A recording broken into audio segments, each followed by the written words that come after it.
Bien, buenas tardes a todos. Jueves 5 de septiembre. Mejoró el clima, cambia el ánimo. Cuando, no sé, a mí me da ahí un poquito de sol, está buenísimo. No sé cómo estará por allí, por España, pero acá está divino. O por lo menos no hace tanto frío, ni está tan nublado, ni llueve. Así que bueno, encaminándonos hacia Yamim Noraim, Rosh Hashanah, Yom Kippur, estamos ya transitando el mes de Elul. Ya ayer a la mañana y hoy a la mañana escuchamos el sonido del shofar, ya estamos conectándonos con las fiestas, así que este espacio de Torah también nos sirve a cada uno de nosotros para esa preparación espiritual para llegar a Rosh Hashanah y Yom Kippur en mejor estado, en mejores condiciones. Nunca corras una maratón sin prepararte. Nunca hagas un ejercicio físico de mucha exigencia sin entrenar antes. No vayas a Yam Ibrahim sin estar preparado. No te va a pasar nada, a diferencia de una maratón o de un entrenamiento físico que te puedes lastimar, pero no lo vas a aprovechar. Está bueno hacer como un recorrido previo que te permita llegar a Rosh Hashanah y Yom Kippur en estado atlético espiritual, listo como para vivenciar días muy intensos, muy profundos, de mucho contenido y significado. Así que esta también nos sirva, estas clases nos sirvan como preparación. Vamos a compartir el texto. Ahora, acuérdense que vamos a empezar a leer muchos sacrificios que vamos a saltear o a leer rápidamente, porque son descriptivos de un ritual que ya no tiene vigencia. Haremos algunos comentarios, pero no vamos a detenernos en mucha profundidad. Inmolará el novillo ante Adonai, está en el 5. Y acercarán los hijos de Aarón, los Coanim, la sangre, y echarán la sangre sobre el altar en derredor, el que está en la entrada de la tienda de reunión, desarrollará el holocausto y lo trozará según sus trozos, pondrán los hijos de Aarón el Cohen fuego sobre el altar y pondrán leña sobre el fuego, y pondrán los hijos de Aarón, los Coanim, los trozos, la cabeza, el cebo encima de los niños que están en el fuego que están sobre el altar. Bien, un ritual que fue reemplazado por la palabra. Una práctica física que se dejó de usar cuando se destruyó el templo, recuerdan, eso lo vimos la semana pasada, hace 2000 años, y que en su lugar hacemos una tefilá, un rezo. La palabra es superadora de estos actos que además tenían sobre los animales un comportamiento que hoy ya no es más aceptado, creo yo, entiendo que responde a otra época. Uno de los problemas que tenemos es que tenemos dentro de nuestro pueblo una parte del pueblo que cree en la literalidad de muchas de las cosas que dice la Torá, no toma las enseñanzas simbólicas, y es gente que, si se reconstruyera el templo, volvería a hacer estos rituales.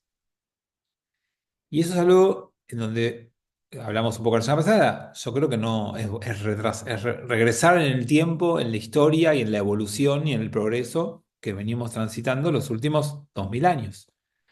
Hoy no es, entiendo yo, más aceptable esta práctica, y creo que hasta sería un delito en muchos países del mundo, maltrato animal o una situación muy complicada de explicar y de justificar. Quizás a veces cuando nos enfrentamos a algunas ortodoxias, no nos damos cuenta que esto también es parte de las ortodoxias. Querer volver a hacer estas prácticas o pretender hacerlas si se reconstruyera el templo es una aseveración muy compleja en estos términos, en estos tiempos en los que vivimos. Nosotros intentamos entender en algunas prácticas que lo importante es mantener el espíritu y no la literalidad del texto. Es entender cuál es la base de lo que se está transmitiendo y adaptarlo a los cambios de los tiempos. Y creo que uno de los cambios en los tiempos que hay que adaptar y que hay que entender es que hoy la consideración de la humanidad hacia los animales no es la misma que hace 2000 años. Por eso yo la semana pasada les contaba las lecturas simbólicas que hay atrás de todo esto, para que uno se mantenga o conserve o retenga el juego simbólico a través de nuevas prácticas y no la práctica en sí misma. Esta práctica de los sacrificios, que acá va a estar descrita con mucho detalle, no está dentro de nuestros planes, por lo menos, retomar. Bueno, todo lo que aquí describe es bastante eh, explícito y no creo que nos encante leerlo. Tampoco se aplica ni tiene funciona hoy en día. Bueno, miren qué fácil terminamos el capítulo uno. Vamos a ir al 2, que todo esto tiene. Como les dije, la primera mitad del libro es más así, salvo el capítulo 11 que tiene Kashrut, que vamos a estudiar en profundidad, y después la segunda mitad tiene cosas muy lindas que vamos a ir leyendo. Y una persona cuando acercare un sacrificio ante Adonai, harina de flor será su sacrificio, y verterá sobre ella aceite y pondrá sobre ella incienso puro. ¿Ven? ¿Se acuerdan que yo les decía que hay sacrificios que son vegetales también? Que hay ofrendas de vegetales que eran mucho más accesibles, mucho más humildes y también no implicaban, por supuesto, ningún animal que sufra ni que muera. Bueno, lo traerá a los hijos de Aarón, los Coanim, y tomará allí un puñado colmado de harina de flor y su aceite. Muy bien. Vamos a detenernos un segundo para hablar de la institución Coanim. Creo que la semana pasada hablamos más de los sacrificios y no tanto de los Coanim. Vamos a hablar hoy un poquito más de los Coanim. Cohen es ser sacerdote y es ser parte de una familia y de una parte de una tribu. No es otra cosa que eso. La tribu de la cual vienen los Coanim es la tribu de Leví, la que da origen al libro que estamos leyendo. ¿Sí? Acuérdense que Vaikra o Levítico, Levítico habla de los levitas, y los levitas son una de las tribus de Israel, la número 13, si quieren. ¿Se acuerdan cómo era eso? ¿Por qué las 12 tribus de Israel son 13? ¿Alguno recuerda un poquito cómo era eso o se los recuerdo yo? Bueno, Dos, dos de los hijos, creo, cogieron una parte. Dos de los hijos creo que era de Judá, ¿es posible? no, Eh, de Yosef. de José, eso era, de José, correcto. Ah, sí. Tenemos que eran, a ver si Porque Nurita. eran 12 más Yosef. No, eran 12 con Yosef. Lo que Ah, ok. pasa es que Yosef heredó doble. Como era costumbre, era el primogénito de la mujer amada, después cambió la ley, pero en ese momento era el primogénito de la mujer amada y heredó doble. Entonces no hay una tribu de Yosef. Hay dos con los nombres de los dos hijos de Yosef. ¿Alguien recuerda cómo se llamaban los dos hijos de Yosef que dan el nombre a las tribus? Porque no hay ninguna tribu de Yosef. Manasés No, creo que era uno. Sí, Menashe era uno y el otro, Efraín, Efraín. Benjamín, Muy bien. Judá. Efraín. Efraín y Menashe. Entonces, eran 12. Sale Yosef, quedan 11. Se suman Efraín y Menashe, da 13.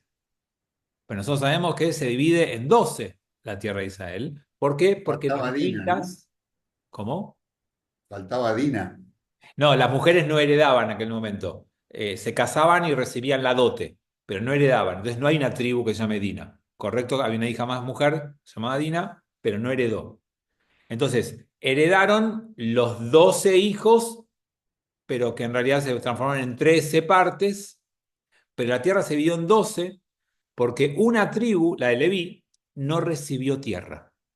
Entonces existe como tribu, pero no recibió tierra, por tanto hay 12 tribus con tierra, más una tribu, Leví, que se distribuyó en las 12 tribus. Cada tribu debía recibir al 8%, más o menos, 8,5% de la gente de la tribu de Leví en su territorio. Y era responsabilidad de cada una de las tribus alimentar y dar albergue a los levitas. Y entonces, dentro de los levitas, había otro subgrupo llamado Coanim, que eran los descendientes de Aarón, que era un levita, pero no todos los levitas, solamente los descendientes de Aarón eran Coanim. Y acuérdense, esto creo que sí lo hablamos la pasada, la Coanut, ser Cohen, se transmitía de papá a hijo varón. cada hijo varón de un Cohen automáticamente es Cohen. ¿Qué pasa hoy? ¿Cómo sabemos quién es Cohen y quién no? ¿Existe algún registro de los Kohanim? ¿Tenés un documento especial por ser Cohen? ¿Te hacen el doble Brit Milá si sos ¿Cómo sabemos hoy quién es Cohen? Claro, los que Y podemos hacer así, yo puedo hacer así y no soy Cohen. Porque así es como bendecían al pueblo de Israel. Haciendo esto, entonces, quien hace esto fácilmente es Cohen. No, no es así. ¿Cómo sabemos quién es Cohen? el apellido sigue manteniéndose. El Cohen sigue manteniéndose. Hay muchas personas que tienen de apellido Cohen y aparte de los askenazis creo que es con, no es Cohen. Es solamente en la rama askenazi creo que es con solo, sin la E. ¿Saben cuándo aparecieron los apellidos en la historia de la humanidad, amigos? Hace 200, 300 años. Y la Cobanut se sabía de hace 3000 y hace 2000 se destruyó el último templo.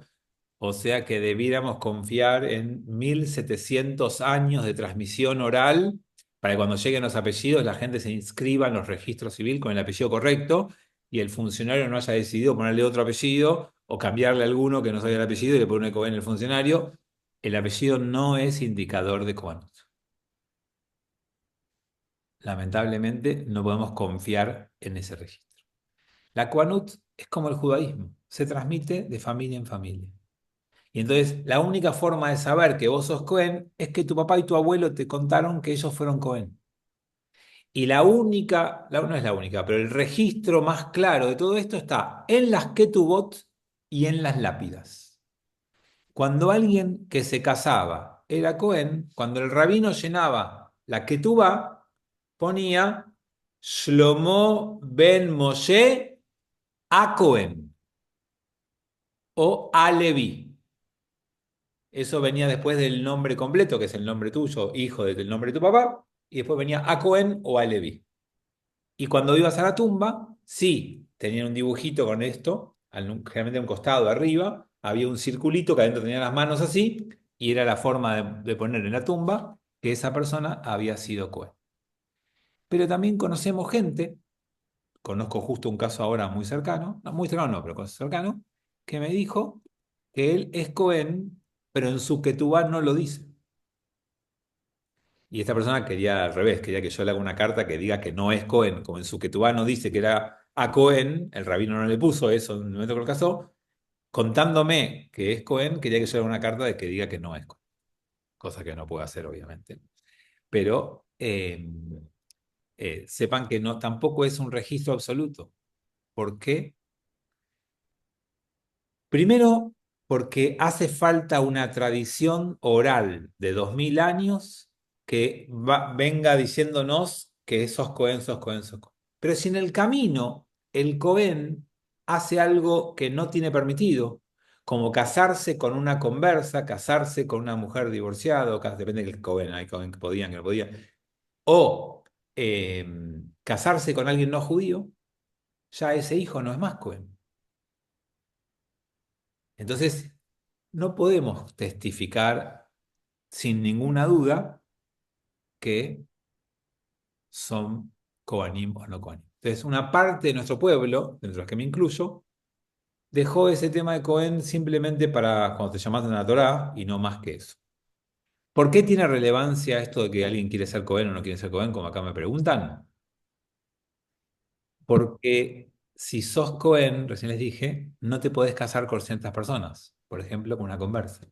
Y si esta persona se quiere casar con una conversa en un templo ortodoxo, necesita probar que no es Cohen para que lo dejen casarse. Y entonces necesita esa prueba en ese caso.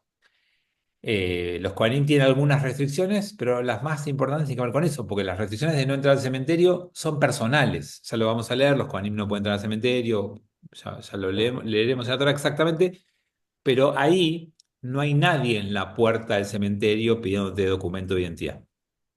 Entonces ya queda a criterio de la persona. En cambio, para los casamientos, si vos sabés que estás haciendo un casamiento de una mujer que tiene ciertas restricciones, los ortodoxos buscan certificar que el hombre con el que están casando a esa mujer no es Cohen, para no estar transgrediendo esa limitante.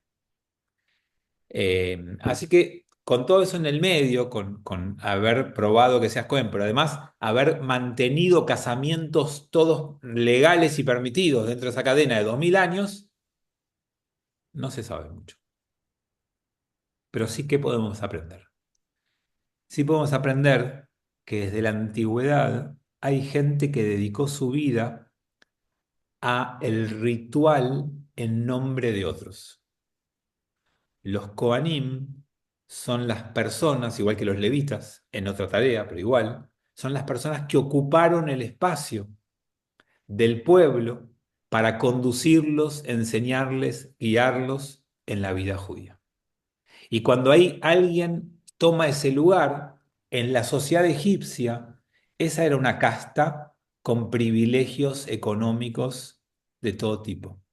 Los sacerdotes eran de la clase alta en Egipto. Y nosotros construimos un grupo totalmente opuesto. Los Kohanim no tienen tierras. Los levitas no tienen tierras. Deben ser mantenidos por el resto de la comunidad, pero no son dueños de tierras, que es todo lo opuesto a lo que se vivía en la antigüedad. En general, la nobleza y los sacerdotes eran los mayores terratenientes en la antigüedad. Por lo menos en Egipto pasaba eso. Y nosotros nos fuimos de ahí queriendo construir un modelo distinto. Y entonces le pusieron a los Kohanim y a los levitas en general tarea maravillosa, fantástica, pero sin poder fuerte económico. Después eso cambió. Entonces, si alguno quiere saber, hay muchos rabinos hoy en Israel que son dueños de las mayores fortunas de Israel. Cuando ustedes lean el Forbes de Israel, la gente más rica, van a encontrar rabinos también en esa lista. ¿Saben por qué? Porque en la Edad Media, tal vez antes, pero seguro en la Edad Media también, los mejores candidatos para casar a las hijas de los grandes millonarios de Israel eran los rabinos. Porque quien era millonario y tenía una hija mujer, quería garantizarle a su mujer un rabino, una persona, perdón, un marido, educado, culto, con la tarea sagrada, y además le facilitaba a ese rabino ejercer su profesión rabínica, su misión rabínica, sin restricciones económicas, sin penurias, sin necesidad de ganarse el sustento. Dedícate tranquilo a la vida espiritual, tu suegro te mantiene. Entonces, entre esa valoración del estudio y del rol rabínico y esa restricción de los herederos de los Kohanim, que no tienen prohibido tener tierras, los rabinos no tenemos ninguna prohibición ni ningún privilegio que tenían los Kohanim, pero es el que viene a ocupar ese espacio. Entonces, con esa combinación, lo que terminó pasando es que muchos rabinos son productos de varias generaciones de hijas de gente rica casándose con rabinos, y eso al día de hoy tiene fortunas importantes en su hogar. No creo que haga falta decirles que no es mi caso. Ya cuando llegué yo, ya no se usaba más que sea un candidato de lujo el rabino, ya no se casan más con las hijas de los millonarios. Llegué tarde, nací en el momento equivocado, pero bueno. Así que no tengo los privilegios de los Kohanim, tampoco heredé ninguna fortuna de mi suegro, y acá estoy dando clases con ustedes. Bueno, así que ese es un poquito algo de lo que quería compartirles de los Kohanim para también empezar a Uchi no es familiarizarnos. poca cosa, ¿eh? No, es mucha cosa. Es una Es es una una joya. joya. No, es una joya, pero no trajo joyas al matrimonio. Ella es una joya, pero no vino con joyas. Te trajo tres joyas. Sí, que son más caras que ella, pero sí, sí, es verdad. Tengo tres joyitas en mi casa. Ten cuidado que cobras esta noche. No, tengo la confianza de que ellas no ven este YouTube. Después lo voy a recordar. No, no. Bueno, entonces de eso quería empezar a hablar un poquito para familiarizarnos con el concepto de los Kohanim, para recordarlo, para tenerlo bien presente, de qué es un Kohen. Bien, lo que sobra de la ofrenda será para Aarón. Ah, esto es importante. No les dije esto que es importante. Así como era responsabilidad del pueblo darles lugar de vivienda, los Kohanim tenían mucha vinculación con el templo. Una vez que se construyó el templo, vivían en el templo y en los alrededores porque trabajaban ahí todos los días y tenían turnos que cumplir y mucha tarea allá. Los sacrificios o las ofrendas, tanto de animales como las vegetales, eran la base de la alimentación de los Kohanim. Así que seguramente tenían mucho colesterol los Kohanim en la antigüedad. Comían mucho asado. Obviamente era parte de su tarea el ritual, pero después, como decía acá recién, muchos de los sacrificios, no todos, pero muchos sacrificios eran comidos en parte por los Kohanim, y eso también era una de las prácticas de la antigüedad. Bueno, y cuando acercare una oblación de ofrenda cocida al horno, harina de flor, tazas ácimas mezcladas con aceite y hojaldres ácimos untados en aceite, todas las ofrendas con harina eran matzot. Acá cuando vieron ácimo, hay ofrendas de pan también, pero había pan puesto en la entrada siempre. Pero las ofrendas de harina eran de matzot. La diferencia entre la harina, el pan y la matzá es el mismo componente sin el leudado, sin que fermente, sin que inflame, sin que hinche. Y eso es por lo mismo que por Pesaj. Cuando venís a traer una ofrenda, venís con humildad. Entonces traes algo bien chatito. No venís con ego, ni con orgullo, ni se te infla el pecho. No traes una torta, traes matzot para no inflar tu ego, para no agrandarte, para no cambiar el espíritu. Venir al Beit HaMikdash, venir al templo, venir a la ofrenda o traer una ofrenda es un acto de humildad y debe ser acompañado con esa humildad. Perdón, Fabi. Sí. Puede ser que tenga o no nada que ver la pita, la forma que tiene, o al menos ahora, ese pan, porque tampoco tiene levadura. Yo sé, Susana, que vos tenés un par de años más que yo, pero no estuviste en esa época y no hay imágenes. Así No, que no, no no me sé. refiero. ¿Por qué vos decís que es matzá? Sí. No, no es que yo digo que es matzá, es lo que dice. Ah, el texto dice. Cuando dice ácimo, Simo, sí, es perfecto, matzá. perfecto. Sí, sí, eso justo está en Gracias. el texto. Eso está escrito en el texto y es lo que aprendemos de ahí. Lo Ok. habrás de Yo tengo una desmenuzar. pregunta, Fabi. Sí. ¿Cómo me cuesta entender cómo era el momento este de ir y los sacrificios? Era como cuando vas hoy a Tefilá que están todos mirando, era como un lío el templo que cada uno hacía la suya y en el medio hacían un sacrificio. ¿Cómo? No, Está buena la pregunta y está bueno cómo lo describís porque estás mezclando lo que pasa hoy con lo que pasaba antes, como si lo que pasa hoy ya pasaba antes en el templo. En el templo de Jerusalén no pasaba lo que pasa hoy. ujú. No es que había un Kabbalah Shabbat, entonces la gente estaba en el viernes en el templo y caían los que traían los korbanot.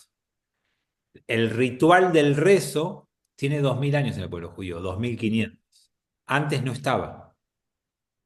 Entonces la gente iba a hacer un sacrificio. Y por eso había guardias de Kohanim que esperaban que estas personas lleguen y la gente llegaba a hacer las ofrendas. Pero aparte había dos ofrendas por día básicas, rígidas, que estaban en el templo, que las daban los Kohanim en nombre de todos. Entonces había un ritual de sacrificio y había otros momentos para que la gente se acerque y traiga lo suyo.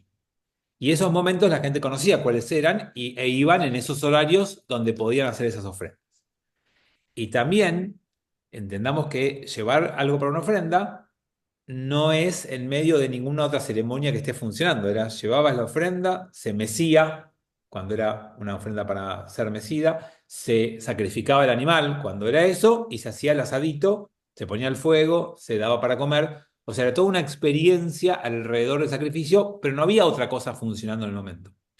Lo que pasa es que el templo tenía diferentes recámaras y la última era la del altar con todo esto. Antes había otras recámaras donde había gente que podía estar, pero el que venía a hacer la ofrenda era el que llegaba a la última recámara y participaba de ese ritual solamente el que llevaba la ofrenda o con los que los acompañaban, que también a veces era posible eso. Y Pero después los otros, suena como algo mucho menos, no sé cómo llamarlo, menos espiritual o menos emotivo que un rezo de hoy. O sea, suena como algo ritual, como lo escucho yo por lo menos. Solo ritual. lo que pasa es que vos y yo te lo estoy describiendo, tenemos nuestro corazón más puesto en un ritual que conocemos. Yo me imagino que la persona que llevaba un animal quizás había caminado un día entero para llegar. Una vez que llegaba, se maravillaba con la construcción del templo y empezaba a pasar instancias de acceso que lo conectaban con que estaba por punto de llegar al lugar donde estaba la presencia divina y en ese momento ofrendaba algo que había traído especialmente con mucho cariño y con mucho sacrificio para ser dado a Dios, ¿no? O sea, yo creo que habrá tenido su espiritualidad, pero como yo te lo describo y cuando vos lo escuchás, nosotros somos productos de 2000 años después y de una tefilá. Y yo me emociono cuando canto el Shema con los ojos cerrados o cuando escucho la tikva. Entonces, no me pasa eso frente a la ofrenda del animal. Pero estoy seguro que a ellos les pasaba la emoción que a nosotros nos pasa con la tefilá. Perfecto, gracias. Gracias. De nada, tengo acá algún chat. Pero por otro lado, no hay que llevarlo mejor. Habla un salón VIP entonces. Había un salón VIP entonces. Bueno, sí, había que llevarlo mejor, eso es cierto. Pero es simbólico cuando yo les digo la restricción de la harina para que vos recuerdes que no te agrandes con lo que lleves. De hecho, los animales eran caros y eran animales perfectos, pero es siempre acuérdense que las explicaciones simbólicas traen recordatorios para que uno no se exceda o no interprete mal o no actúe mal con alguna práctica. Pero es correcto lo que decís, uno podría agrandarse con el animal que llevaba o con lo mejor que estaba llevando.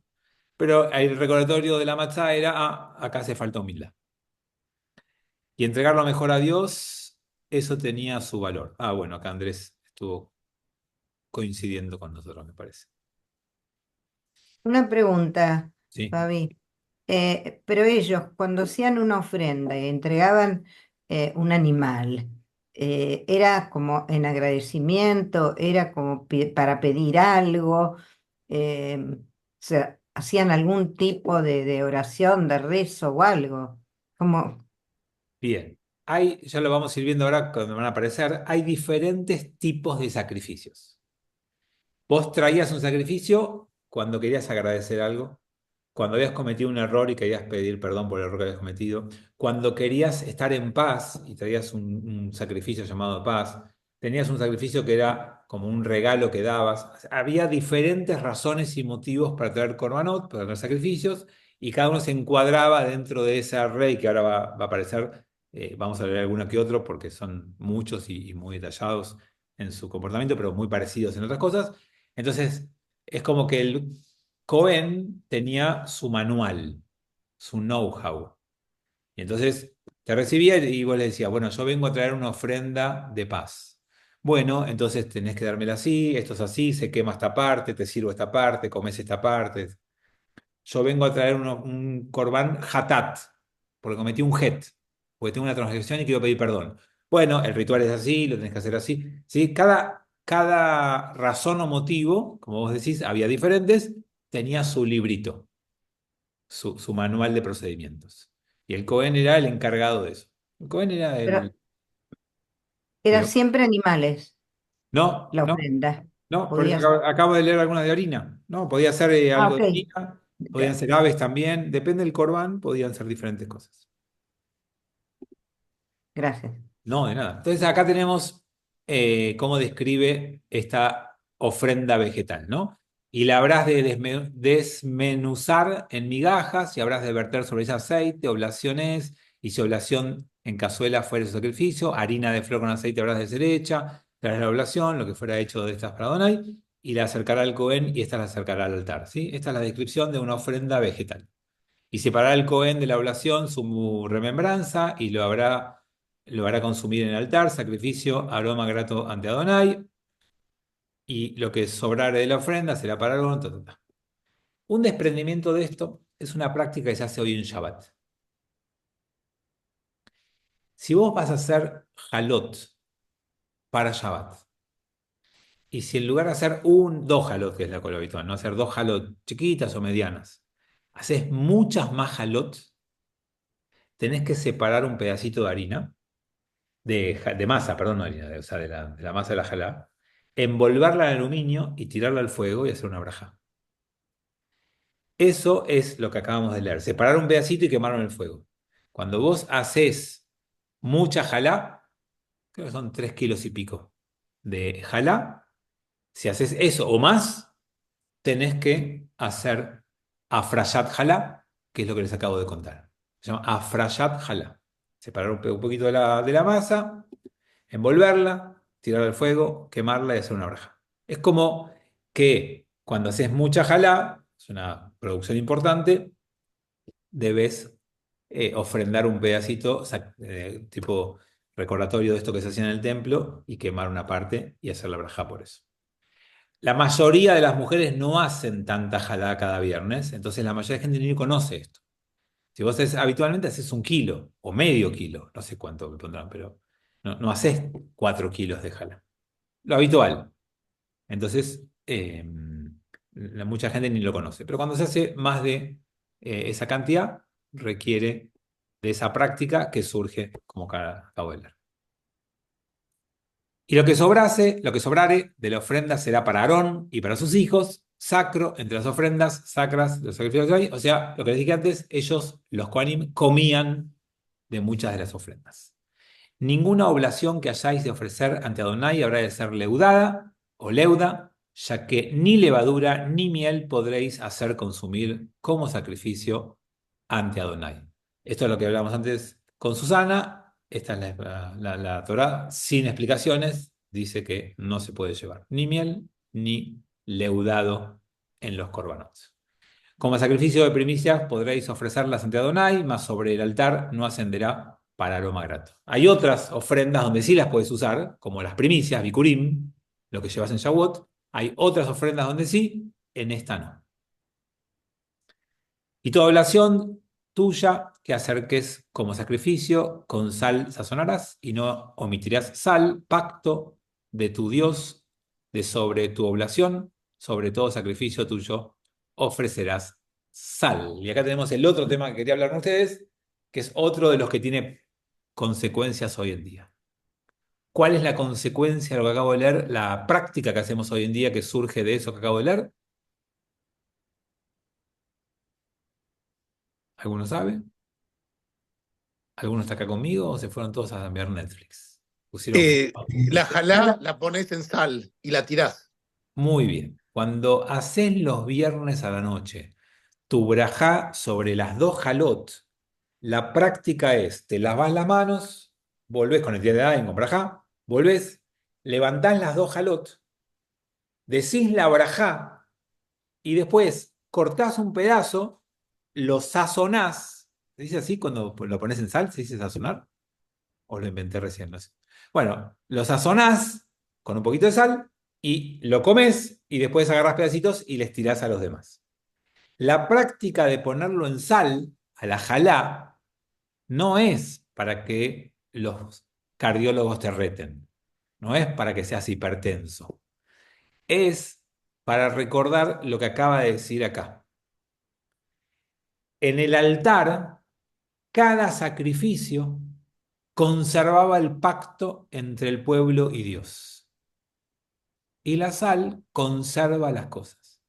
Entonces, por eso la Torá dice, como hay un pacto con Dios y queremos conservarlo, le ponemos sal simbólicamente, como antes, el recordatorio de la sal, que es algo que preserva las cosas, que las mantiene. Vieron que la carne en la antigüedad se mantenía con sal, se preservaba y se conservaba con sal.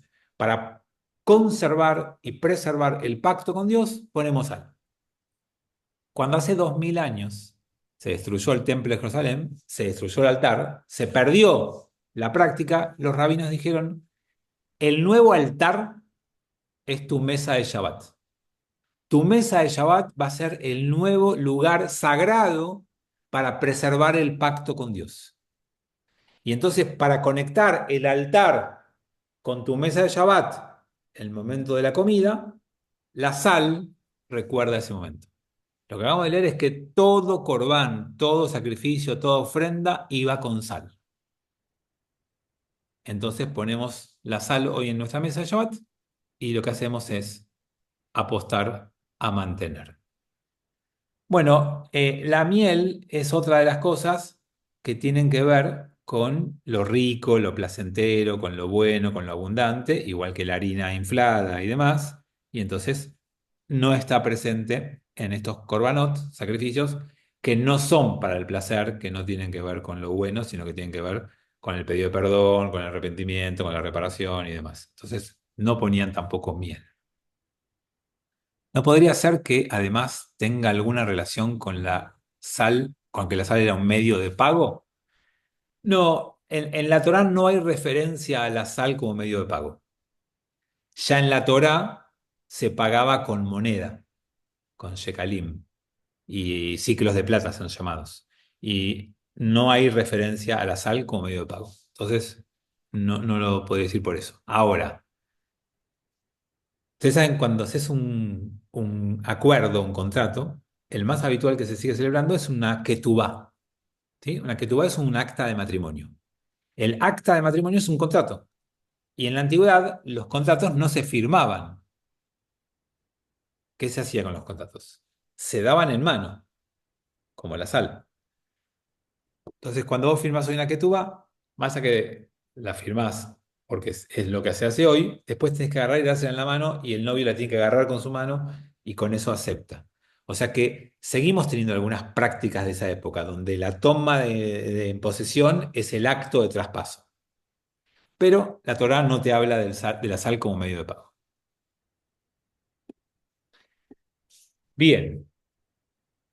Listo, creo que, y cuando acercares oblación de primicias ante Adonai, de cebada de en espigat, bueno, eso ya es cuando son los bikurim, esto es para Shavuot. Eh, Muy bien, sigamos, ya leímos el segundo capítulo, qué velocidad este grupo, es tremendo. Y si sacrificio de shlamim, de shalom, esto que hablamos recién, y si el sacrificio es de paz, fuere su sacrificio, si de animal vacuno él acerca, sea macho o sea hembra, sin defecto habrá acercar, y ahora explicará todo el proceso de un tipo de sacrificio, con lo que contaba Karen antes, que se llama shlamim. Y shlamim viene de shalom, y shalom tiene un par de connotaciones. Uno es integridad, shalem es completo, íntegro, y otra es paz, estar en paz. Entonces vos podías traer un corbán para estar íntegro, completo, en paz. Si algo te inquietaba, si algo no te dejaba estar tranquilo, si había algo que te preocupaba, habías perdido quizás, habías alterado ese estado en el que estabas, un corbán te podía ayudar a recuperar ese estado. Es como hoy en día que a veces pasa que la gente dice, yo siento que tengo mala energía o que me salen mal las cosas o que estoy desconcentrado o que estoy mal, ¿qué puedo hacer, rabino? Y a veces lo que uno puede hacer es venir a la Torá, ir a la migbe, rituales que te ayuden a recuperar tu eje, a que te vuelvas a poner en sintonía. Y entonces, así como en la antigüedad había un corbán para eso, hoy en día hay rituales que los más habituales que usamos acá en Lambros son una liga de la Torah o ir a la mikve, como experiencias que te ayudan a estar más tranquilo, a volver a tu eje. Entonces acaba de describir cómo es un corbán cuando es el caso de Shlamim, cuando es tu búsqueda, es eso. Apoyará su mano el Cohen sobre la cabeza de su sacrificio y lo inmolará en la entrada de la tienda de reunión y rociarán los hijos de Aarón, los Coanim, la sangre sobre el altar en derredor. Habrá acercar el sacrificio, Shlamim como sacrificio al fuego ante Adonai, el cebo que cubre. Bueno, acá viene la descripción. Así que tomemos solamente en este caso el tema de la sangre. La sangre también estaba presente en los corbanots. ¿Y cómo estaba presente? La sangre era tirada, derramada, o sea, había mucha exposición de sangre. ¿Por qué? Bueno, primero, por un lado, porque la sangre es símbolo de pacto. Por eso cuando haces el Brit Milá tiene que haber sangre. La sangre es parte de un pacto. Y como los sacrificios eran un camino para mantener el pacto con Dios, la sangre estaba presente. Entonces se manipula mucho la sangre. Pero además, cuando vos haces una matanza de un animal y después vas a comer de ese animal o vas a ofrendar eso, no puede tener sangre. Porque acuérdense que los judíos no comemos los animales con la sangre, porque la sangre simboliza la vida, entonces siempre hay que derramar esa sangre y no puede estar en el animal. Todo proceso de kashrut implica quitarle la sangre al animal antes de prepararlo. Por eso se lo dejan agua, se lo sala, se lo dejan agua, no sé si conocen el proceso, pero hay un proceso para quitarle parte de esa sangre. Entonces, por eso, la sangre está presente porque es pacto, porque refuerza el pacto y porque la sangre está presente para que el animal pueda después ser comido. Hay que sacarle toda la sangre antes de concluir el proceso de sacrificio. Bueno, los riñones, bueno, eso lo vamos a saltear un poquito.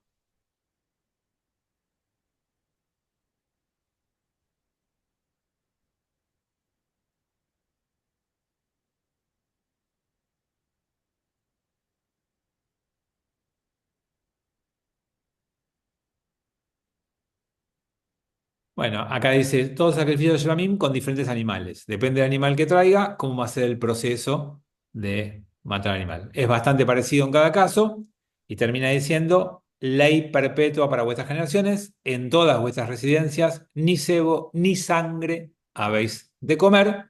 Eso sigue vigente hasta el día de hoy. No solamente los sacrificios, sino que en ningún caso. 4. Y habló Adonai a Moshe diciendo, a los hijos de Israel, diciendo, la persona, cuando pecare por ignorancia de cualquiera de los preceptos de Adonai, los que no deben ser cometidos, e incurriere en alguno de ellos, si el Cohen, el ungido, pecare para culpa del pueblo, habrá de acercar por su pecado en el que ha errado un novillo. O sea, amigos, dos cosas importantísimas de acá. Y con esto vamos a terminar el encuentro de hoy, me parece. Dos cosas para pensar.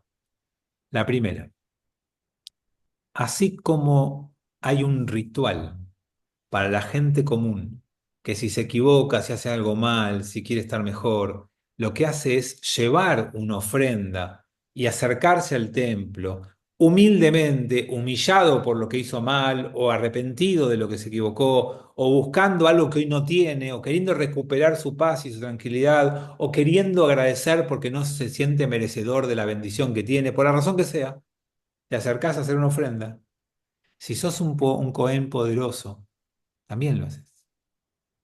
Los Kohanim también tenían su ritual de ofrenda. Los Kohanim no estaban por encima de la ley. Así como vimos con Parshat Shavua, con la Parshat de esta semana, que los reyes deben someterse a la ley, deben escribirla, leerla, estudiarla, porque la ley les cabe también a los reyes. Pasa lo mismo con los Kohanim, con los sacerdotes. No, la Torah tiene varias revoluciones. Una de ellas es, nadie está por encima de la ley.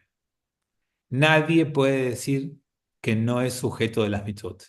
Y nadie puede sostener o decir que eso es para el pueblo común. Cuando un rabino conduce una tefilá, lo primero que tiene que hacer ese rabino es rezar.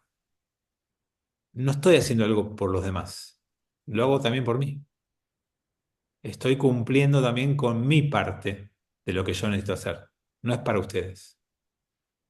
De hecho, si yo no estoy sujeto a esa obligación, no puedo rezar por ustedes. Por eso es que algunos no judíos no pueden conducir una ceremonia religiosa. Porque para poder ser parte de la tefilá y conducirla, tengo que sentirme que yo también estoy obligado a rezar, no es por otros.